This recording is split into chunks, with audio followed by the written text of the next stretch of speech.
Hello दोस्तों, स्वागत है आपका हमारी नई वीडियो में। आज हम यहाँ साइंस के जो पिछले पिछले पेपर में पूछे गए यानी पीवाईक्यू को देखेंगे, जो उत्तराखंड एग्ज़ाम के पीवाईक्यू हैं साइंस स्ट्रीम के। तो ये हमारी आगामी परीक्षा के लिए बहुत महत्वपूर्ण है। इसमें टोटल 50 क्वेश्चन होंगे। इसमें कुछ मैथ्स, फिजिक्स, केमिस्ट्री, बायो सब मिक्स होंगे। तो आइए शुरू करते हैं। तो और यदि आप हमारे टेलीग्राम ग्रुप से जुड़ना चाहते हैं तो उसका लिंक डिस्क्रिप्शन में दिया है, आप जुड़ सकते हैं। तो आइए शुरू करते हैं। तो जैसे इसमें हमारा प्रश्न है कि निम्नलिखित में से कौन सी एक आनुवांशिक बीमारी नहीं है, यानी which of the following is not a genetic disease. तो जेनेटिक डिजीज हमारी कौन सी नहीं है? तो ऑप्शन नंबर ए रतौंधी यानी नाइट ब्लाइंडनेस हमारी जो है आनुवांशिक बीमारी नहीं होती है। बाकी ये जो तीनों बीमारियां हैं ये हमारी आनुवांशिक बीमारी है। जो रतौंधी होती है ये हमारी विटामिन ए की कमी के कारण होने वाला रोग है। तो ये रतौंधी होता है, और ये जबकि आनुवांशिक ना होकर विटामिन से होने वाली बीमारी है। फिर अगला देखेंगे कि एक सामान्य व्यक्ति की दृष्टि तीक्ष्णता होती है। तो ये दृष्टि तीक्ष्णता कितनी होती है एक नॉर्मल पर्सन की? तो इसका जो सही आंसर होगा ऑप्शन नंबर सी, 20/20 फीट, यानी 20/20 फीट। ये इसका डायरेक्ट पूछा जाता है दृष्टि तीक्ष्णता कितनी होती है करके। तो इसे आप देख सकते हैं। तो ये 20/20 होती है। फिर अगला देखेंगे कि एक ही पादप के एक पुष्प के परागकण का दूसरे पुष्प के वर्तिकाग्र तक के स्थानांतरण की प्रक्रिया क्या कहलाती है?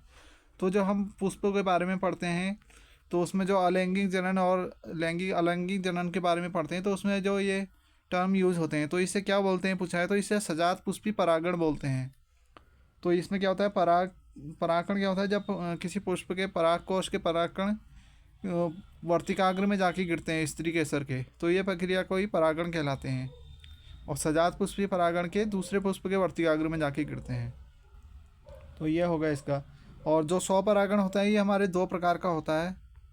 जो स्वपरागण होता है ये दो प्रकार का होता है। एक होता है हमारा ऑटोगेमी, और एक दूसरा होता है हमारा जो इसमें अभी जो क्वेश्चन में पूछा था, यानी गीतो नौगौमी।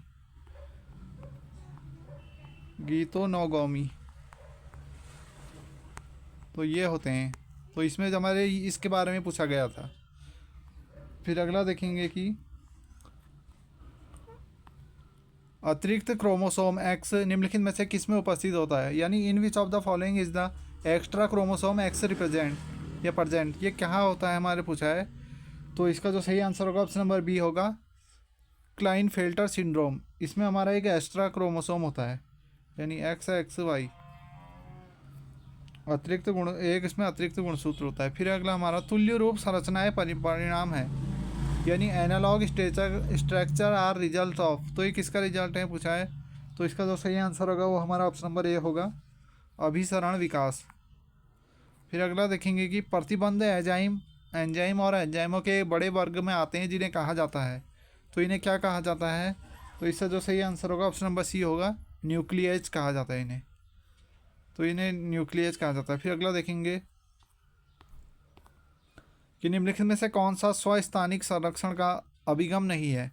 तो इसमें स्थानिक संरक्षण का अभिगम कौन सा नहीं है पूछा है, यानी which of the following is not a approach for in situ conservation. दो कंजर्वेशन होते हैं हमारे इन्वायरमेंट से संबंधित है। एक हमारा इन सीटू और एक होता है एक्स सीटू।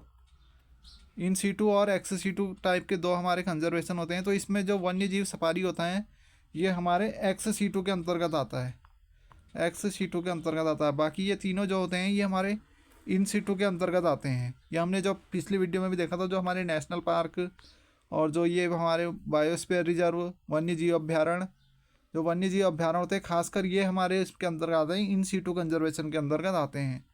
और जो वन्य जीव सफारी होगा ये एक्स सीटू कंजर्वेशन के अंतर्गत आएगा। फिर निम्नलिखित में से किस जीव में मालपीयन नलिकाएँ पाई जाती हैं, यानी मालपीघ्यन नलिकाएँ पाई जाती हैं। तो ये किस में पाई जाती हैं पूछा है। तो इसका जो सही आंसर होगा वो हमारा डी होगा, इसका तिलचट्टा। तो तिलचट्टा सही कीटों में ये किसका अंग होता है? ये उत्सर्जन का अंग होता है। जो ये होता है इसमें मालपीघ्यन, ये हमारे उत्सर्जन का अंग है इसके अंतर्गत। तिलचट्टे से कीटों में ये उत्सर्जन अंग का काम करता है। और मेढक में जो हमारे होता है वो हमारे गुर्दे होते हैं। मेढक के अंदर जो गुर्दे होंगे, केंचुए के अंदर नेफ्रीडिया होता है, और झींगा के अंदर हमारे एरेना ग्रंथियाँ होती हैं। जो बचा है हमारा तिलचट्टा इसमें पाए जाती हैं। फिर अगला देखेंगे, यानी रेशेदार जोड़ का एक उदाहरण है। तो रेशेदार an example of fibrous joint, तो रेशेदार जोड़ का एक उदाहरण कौन सा है? तो इसका ऑप्शन नंबर डी सही होगा, कपाल की चपटी अस्थियाँ, इसमें ये रेशेदार जोड़ का उदाहरण है। फिर अगला देखेंगे, यानी केंद्रीय तंत्रिका तंत्र का कौन सा भाग मास्टर क्लॉक की तरह कार्य करता है? तो ये तंत्रिका तंत्र यानी हमारी नर्वस सिस्टम मास्टर क्लॉक की तरह और काम करता है, ये बहुत बार पूछा जाता है। ऑप्शन नंबर सी हाइपोथैलेमस, इसी को मास्टर क्लॉक के नाम से जाना जाता है, हाइपोथैलेमस को। और जो हमारे ताप संबंधी जो होते हैं वो सब इसी से संबंधित होते हैं, हाइपोथैलेमस से। फिर अगला देखेंगे कि हम अधिक ऊंचाई वाली जगह पर रहने वाले लोगों के रुधिर व ऊतकों में ऑक्सीजन की सांद्रता निम्न होने का कारण क्या है? तो जो वहाँ अधिक ऊंचाई यानी हाइट ज़्यादा होगी तो वहाँ ऑक्सीजन की जो कंसंट्रेशन होगी वो कम होती है, इसका कारण क्या है? इसका ऑप्शन नंबर डी होगा 61 का जो होगा ऑप्शन नंबर 20 सही होगा इसका। क्योंकि जैसे जैसे हमारी हाइट बढ़ेगी तो जो हमारा एटमॉस्फेयर ये प्रेशर होगा ये हमारा कम होगा, और इसी के कारण जो हो गया ऑक्सीजन की सांद्रता भी निम्न होगी, संतृप्ति स्तर कम हो जाएगा यानी सांद्रता कम होगी। फिर अगला देखेंगे, ठोस के पृष्ठ पर गैस के भौतिक अधिशोषण का कारण क्या है? तो ये बहुत बार पूछा जाता है, इसका जो कारण होता है वंडरवाल बल होता है, ये केमिस्ट्री से संबंधित हमारा बहुत इंपॉर्टेंट क्वेश्चन है कि जो भौतिक अधिशोषण यानी एड्जॉर्प्शन होता है जो, ये वंडरवाल फोर्स के कारण ही होता है। फिर अगला देखेंगे कि प्रबलतम ऑक्सीजन ऑक्सीकारक हेलोजन कौन सा है, यानी the strongest oxidising halogen is, तो ये कौन सा है हमारा F2। क्यों है? क्योंकि जो इसकी इलेक्ट्रोनेगेटिविटी होती है सबसे ज़्यादा होती है, ये इंपॉर्टेंट है कि जो फ्लोरीन होती है इसकी इलेक्ट्रोनेगेटिविटी सबसे ज़्यादा होती है, और यही है प्रबलतम ऑक्सीकारक हेलोजन भी है। फिर अगला देखेंगे कि ब्लू बेबी सिंड्रोम होता है, तो blue baby syndrome result from, तो ये क्यों होता है पूछा है? तो ये हमारा ऑप्शन नंबर डी सही होगा, नाइट्रेट की अधिकता से। और इसका एक कारण और होता है कि ब्लड में जब हीमोग्लोबिन की कमी हो जाती है या हीमोग्लोबिन नहीं फ्लो हो पाता है तो उसका कारण भी ये होता है ब्लू बेबी सिंड्रोम, इसमें जो रंग होता है वो नीला पड़ जाता है बच्चों का। फिर अगला देखेंगे कि हिंसबर्ग अभिकर्मक कौन सा है, यानी हिंसबर्ग अभिकर्मक कौन सा है पूछा है? तो हिंसबर्ग रिएजेंट इज, तो 6C6H5SO2Cl, तो जहाँ ये दिखेगा ऑप्शन नंबर सी, ये हमारा सही होगा हिंसबर्ग अभिकर्मक। फिर अगला देखेंगे कि रेसे जो कि धब्बों, रसायनों, कीटों एवं कवकों के प्रति अच्छे प्रतिरोधक हैं, तो fibres that have good resistance to stain, chemical, insect and fungi, तो ये कौन से होते हैं हमारे? ऑप्शन नंबर ए एक्रिलिक बोलते हैं इन्हें, एक्रिलिक। फिर अगला देखेंगे कि वैद्युत आवेशों के मध्य बल का नियामक सिद्धांत है, तो जो दो हमारे आवेशों के बीच यानी the law of governing the force between electric charge, तो ये बहुत हमारा फेमस लॉ है कूलॉम का नियम। तो ये क्या कहता है, जो फोर्स होता है हमारा वो डायरेक्ट वो प्रोपोर्शनल होता है हमारा Q1 Q2 के, जो चार्ज होंगे, और इन्वर्सली प्रोपोर्शनल होता है 1/r² के। तो यहाँ से जो फॉर्मूला निकलता है वो Q1 Q2/r², ये हमारे कूलॉम लॉ होता है, चार्जों के बीच में जो आवेशों के बीच में बल के लिए यूज होता है। फिर ये अति उच्च चुंबकीय क्षेत्रों के उत्पादन में संलग्न वैज्ञानिक सिद्धांत है, तो इसमें क्या कौन सा सिद्धांत वर्क करता है? तो ऑप्शन नंबर वे इसमें होगा हमारा अति चालकता, सुपर कंडक्टिविटी बोलते हैं इसे। The scientific principle involves in the production of ultra high magnetic field, तो ये सुपर कंडक्टिविटी यानी अति चालकता होगा। फिर अगला देखेंगे कि यदि पृथ्वी का व्यास आधा कर दिया जाए तो गुरुत्वीय त्वरण क्या होगा? तो इसके लिए जो हम फॉर्मूला यूज करते हैं वो क्या होता है? जो हमारा जी होता है वो होता है हमारा Gm/r², ये फार्मूला होता है। इसके जगह हम लिख देंगे Gm, इसको लिख सकते हैं r/2, यानी इसको लिख देंगे r², ऊपर आ जाएगा 4, तो यहाँ से जो G' आ जाएगा वो हमारा 4 टाइम G आ जाएगा, तो इसे नोट कर सकते हैं। हाँ सिंपल है, ये फार्मूला याद रखना था बस। तो 4 टाइम G जो होगा ऑप्शन नंबर सी, ये सही होगा हमारा, तो ऑप्शन नंबर सी इसका सही होगा। फिर अगला देखेंगे कि ताप बढ़ाने पर द्रव का श्यानता गुणांक, यानी as the temperature of liquid is raise the coefficient of viscosity will, तो ये क्या होगा हमारा? ये भी ये हमारा घट जाएगा। जो ये इसमें होता है हमारे जो लिक्विड में होता है उसका जब हम टेम्परेचर बढ़ाते हैं जो विस्कोसिटी होती है वो हमारी घट जाती है। विस्कोसिटी का मतलब यहाँ से चिपचिपाहट से है, तो अगर हम उसे गर्म करेंगे तो वो फैल जाता है, तो यही समझना था यहाँ। फिर अगला देखेंगे कि वाहनों में साइड मिरर के रूप में प्रयोग किया जाता है। तो which one is used in a side mirror of हमारे व्हीकल। तो ये कौन होता है, हमारा उत्तल दर्पण होता है, वो कॉन्वेक्स मिरर, कॉन्वेक्स लेंस नहीं होता, कॉन्वेक्स मिरर होगा इसका, उत्तल दर्पण। और फिर अगला देखेंगे कि स्टेप अप ट्रांसफार्मर का प्रयोग होता है, यानी step up transformers are use for. तो ये किस लिए यूज़ होता है, हमारा ऑप्शन नंबर डी, वोल्टेज को बढ़ाने में। तो स्टेप अप ट्रांसफर जो होता है ये वोल्टेज को बढ़ाने में होता है, इंक्रीजिंग वोल्टेज, स्टेप अप। फिर अगला देखेंगे कि मोबाइल फ़ोन चार्जर है, जो हमारा मोबाइल फ़ोन का चार्जर होता है ये किस टाइप का ट्रांसफार्मर है। तो ये होता है हमारा अ स्टेप डाउन ट्रांसफार्मर। तो अ स्टेप डाउन ट्रांसफार्मर होता है, इसमें वोल्टेज को कम करते हैं। फिर अगला देखेंगे कि निम्नलिखित में से किस विद्युत चुंबकीय विकिरण के अधिकतम तरंग दैर्घ्य होता है, यानी लैम्डा जो होती है किसकी ज़्यादा होती है। तो विच ऑफ द फॉलोइंग इलेक्ट्रोमैग्नेटिक रे हैज़ मैक्सिमम वेवलेंथ। तो हम जानते हैं कि जो रेडियो वेव होती है ये जो होती है बहुत लंबी तरंग दैर्घ्य से हमारी मूव वो करती है, संचरण करती है, ताकि इनके दूर दूर तक हमारा संचरण हो सके। तो रेडियो तरंगे इसका सही उत्तर होगा, option number A, radio wave. फिर अगला देखेंगे कि अगर किसी पिंड का वेग दोगुना कर दिया जाए तो उसकी गतिज ऊर्जा क्या होगी। तो गतिज ऊर्जा का जो फॉर्मूला होता है वो होती है हमारी, यानी kinetic energy. If velocity of हमारी जो ऑब्जेक्टिव उसकी डबल कर दे रहे हैं तो काइनेटिक एनर्जी पर क्या प्रभाव पड़ेगा। तो पहली हम मान लेते हैं K equals to half m b square. K dash जो होगी वो होगी हाफ, मास को सेम ही रखेंगे और वेलोसिटी को दुगना कर देंगे, तो ये हमारा 4v² आ जाएगा। तो हाफ, तो ये इतना जो आ रहा है 4 गुना हो जा रहा है, तो इसे हम लिख देंगे, तो इससे हम ऐसे भी लिख सकते हैं के इक्वल्स टू 4 टाइम के डैश। तो 4 गुना हो जा रहे हैं, तो ऑप्शन नंबर डी सही होगा इसका, 4 गुना 4 टाइम। फिर अगला देखेंगे कि मानव नेत्र पर रेटिना पर बने वस्तु के प्रतिबिंब का प्रभाव रेटिना पर लगभग कितने समय तक रहता है।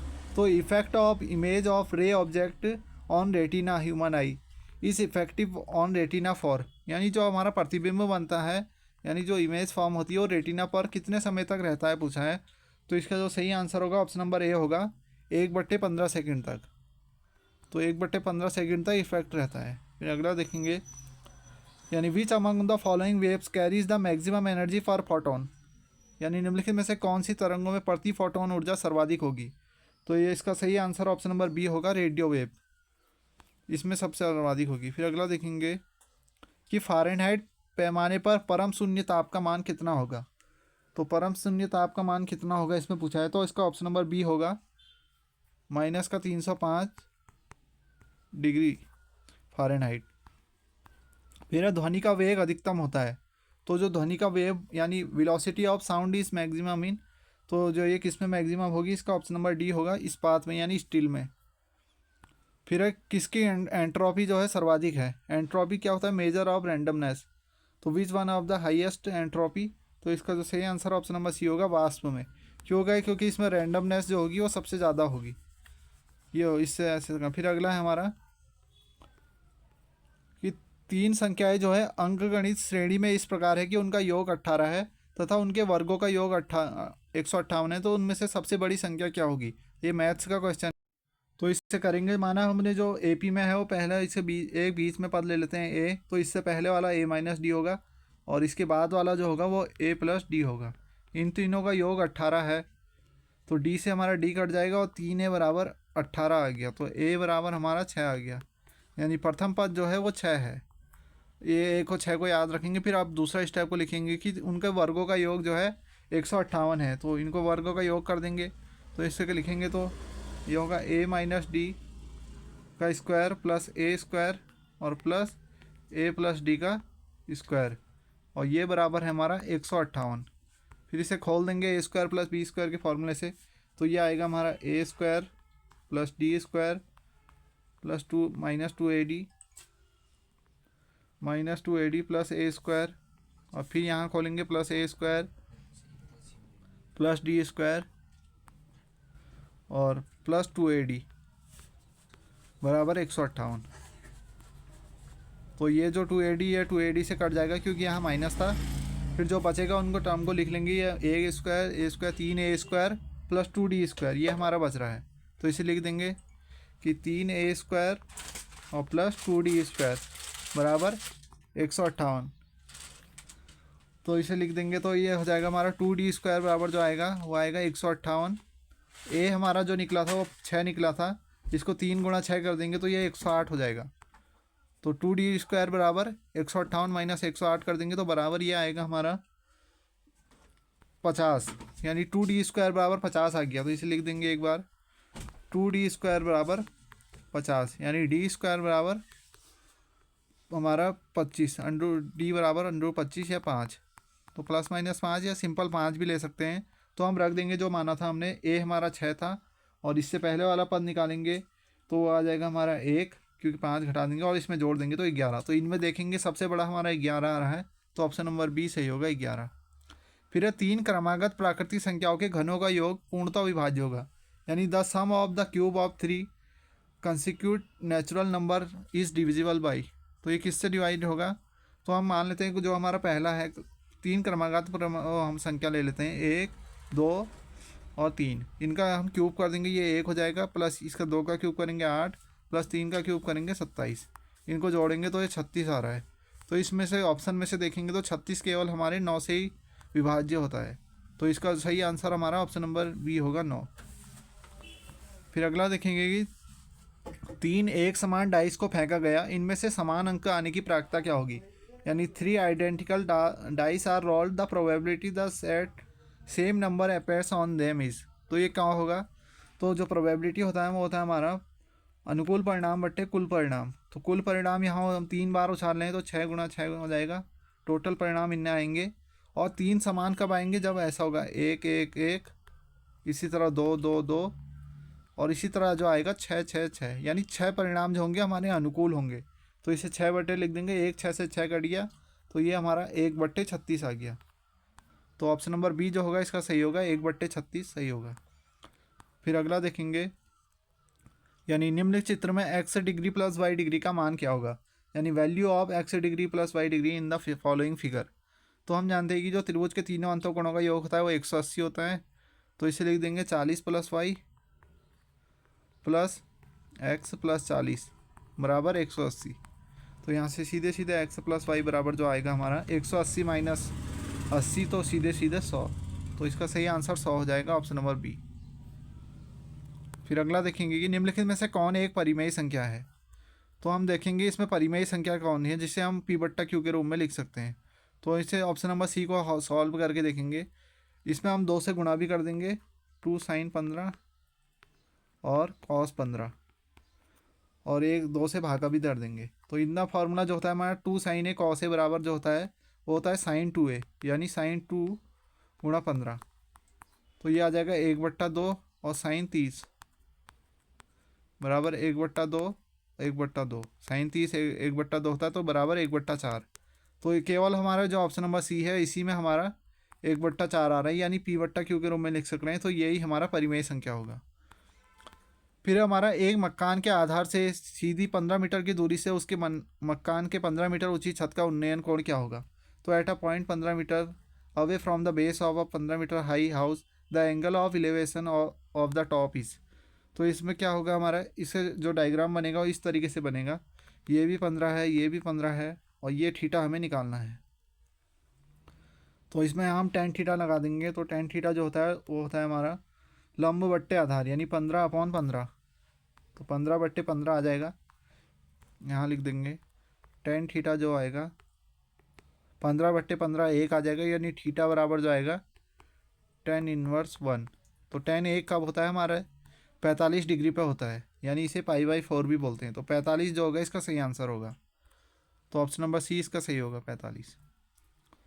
फिर अगला देखेंगे कि एक विद्यालय में जो लड़कों की संख्या कुल लड़कियों की संख्या के 15% अधिक है, तो स्कूल में कुल लड़कों और कुल लड़कियों की कम सा अनुपात कितना होगा? तो जो माना लड़कियों की संख्या है उसे 100 मान देंगे, तो लड़कों की 115 हो जाएगी। तो इनका अनुपात बताना है, लड़कों का 115 और ये 100। तो इससे जब हम 5 से काटेंगे तो ये हमारा आ जाएगा 5 दूनी 10, 5 तिया 15, और ये आ जाएगा 20। तो 23:20 जो होगा इसका सही आंसर होगा, ऑप्शन नंबर ए सही होगा। फिर अगला देखेंगे कि जो ये आंकड़े दिए गए हैं और इनके प्रसार, बहुलक और माध्यिका का मध्यमान क्या होगा, यानी इनका एवरेज निकालना है, इन तीनों का एवरेज क्या होगा। तो पहले हम इसकी परास निकालेंगे, यानी रेंज। जो रेंज जो होती है यानी परास, वो होता है जो सबसे बड़ा है, इसमें सबसे बड़ा 7 है और 0 सबसे छोटा है, इन दोनों का डिफरेंस 7, ये हमारा रेंज होगा। और जो बहुलक यानी मोड होगा, वो हमारा क्या होगा, जो ज़्यादा बार आया है, तो ज़्यादा बार यहाँ 2 आया है तो मोड हमारा 2 हो जाएगा। और जो इनका जो हम माध्यक निकालेंगे यानी मीडियन निकालेंगे, माध्यिका, वो हम देखेंगे जो बीचों बीच में आ रहा है। पहले इनको आरोही क्रम में लिखेंगे, आरोही क्रम में हम इन्हें लिखेंगे तो ये जो 3 होगा वो हमारे बीच बीच में आएगा। पहले 0 को लिखेंगे, फिर 2 को, फिर 3 को, तो 3 जो हमारेगा बीचों बीच में आएगा। एक 7 आ रहा है, 2 3, इनका हम अब एवरेज निकाल देंगे, यानी 7 2 9, 9 और 3 12, और 12 को बट्टे 3, ये इनका एवरेज आ जाएगा, यानी 3 चक्का 12। तो ऑप्शन नंबर ए इसका सही होगा, 4 जो होगा सही होगा। फिर अगला देखेंगे, यानी निम्नलिखित में से कौन सी संख्या प्राइम नहीं है। तो विच of the following is not a prime number. तो 2 3 5, 2 से शुरू होती है सबसे छोटी, एक जो होती है हमारी प्राइम नंबर नहीं होता है, तो ये ऑप्शन नंबर ए इसका सही होगा। फिर सरलतम एमिनो एसिड यानी H2N-CH2COH, इसका जो नाम है, हमारा कॉमन नेम क्या है। तो इसका जो कॉमन नेम होगा वो हमारा, तो इसका हमारा ऑप्शन नंबर बी होगा, ग्लाइसिन। तो what is the name of the simple amino acid, जो ये है इसका, उसका होगा ग्लाइसिन, ऑप्शन नंबर बी सही होगा। तो ऑक्सीजन अनुपस्थित होता है, यानी ऑक्सीजन इज एब्सेंट इन, तो किस में एब्सेंट होगा ऑक्सीजन, हमारा ऑप्शन नंबर बी होगा, मिट्टी के तेल में। फिर हमारा कि 1 किलोग्राम कार्बन पर जलने पर कितनी कार्बन डाइऑक्साइड निर्मित होती है। तो इसका जो क्वेश्चन आंसर इसमें दिया था वो ऑप्शन नंबर ए है, 11.3 किलोग्राम। फिर अगला है हमारा कि निम्नलिखित में से कौन सा ईंधन न्यूनतम वायुमंडलीय प्रदूषण करता है, यानी which of the following fuels would produce minimum environment pollution. तो ऑप्शन नंबर ए, हाइड्रोजन जो है ये मिनिमम पॉल्यूशन करता है हमारा। फिर है हमारा कि ग्रीन हाउस के कारण निम्नलिखित में से कौन सा वायुमंडलीय परिवर्तन होता है, यानी which one of the following atmospheric change take place due to greenhouse effect. तो इसमें ऑप्शन नंबर जो होगा हमारा, इसका ऑप्शन नंबर ए ही सही है, वायुमंडल में जो कार्बन डाइऑक्साइड की सांद्रता में वृद्धि होती है। फिर अगला देखेंगे कि एलपीजी सिलेंडर में लीक होने पर निकलने वाली गैस कौन सी है। तो मिथाइल इथाइल मरकप्टेन जो है, ये हमारी कॉमन गैस है जो दुर्गंध निकलती है। तो percentage of nitrogen gas in atmosphere is, यानी वायुमंडल में नाइट्रोजन गैस का प्रतिशत, तो ये होता है 78.084। तो 78% जो मिनिमम होती है या मैक्सिमम जो भी बोलेंगे, तो ये हमारी 78% होती है नाइट्रोजन। फिर अगला देखेंगे कि अग्निशामक यंत्र में कौन सी गैस होती है। तो which gas is field in the fire, जो हमारी फायर कंट्रोल फायर में होती है वो कौन सी होती है, तो कार्बन डाइऑक्साइड होती है हमारी अग्निशामक यंत्र में। फिर रक्त में मुख्य शर्करा क्या है, यानी what is the principal sugar is in blood, तो वो हमारी ग्लूकोज होती है, ऑप्शन नंबर बी होगा। फिर अगला है हमारा कि मानव शरीर में हड्डी और दांत सामान्यतः किस रासायनिक पदार्थ से बने होते हैं। तो इसका सही आंसर ऑप्शन नंबर डी है हमारा, यानी ट्राई कैल्शियम फॉस्फेट। तो ट्राई कैल्शियम फॉस्फेट जो है इसका सही है। फिर निम्नलिखित में से कौन सुमेलित नहीं है। तो इसका जो सही सुमेलित नहीं है वो हमारा ऑप्शन नंबर ए है, ऑप्शन नंबर सी है वो हमारा सुमेलित नहीं है, यानी गलत पूछा है, तो ऑप्शन नंबर सी नहीं होगा। बाकी जो बी विटामिन है ये हमारे आरबीसी बनाने में हेल्प करता है और भी ये इम्पोर्टेंट है। फिर अगला देखेंगे हम, तो इसमें 100 क्वेश्चन ही है, तो अगली वीडियो में देखेंगे अब। तो थैंक्स फॉर वॉचिंग, मिलते हैं अगली वीडियो में, तब तक के लिए goodbye, please subscribe my channel.